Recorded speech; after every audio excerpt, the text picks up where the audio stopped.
Po gausaus ir sotaus kalėdinių vaišių stalo metas pramankštinti sustingusi kūną.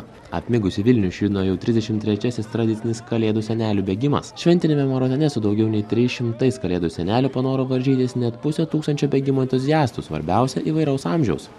Dalyviai galėjo pasirinkti 5 arba 12 km trasas. Vieni bėgimo entuziastai pasirinktą atstumą įveikė nesunkiai, kitiems pritrūko kvapo.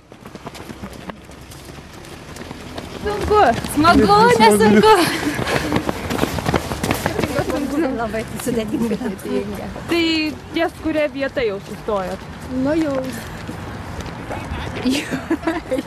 kilometras tikrai jau sustojus, ir tik tai negražu. Nuo 1976 vykstantį bėgimą, seniau vadintą naujametiniu, organizuoja senasis sostinės Žalgirio stadionas. Čia dalyviai stoja prie starto linijos, stadione ir finišuoja.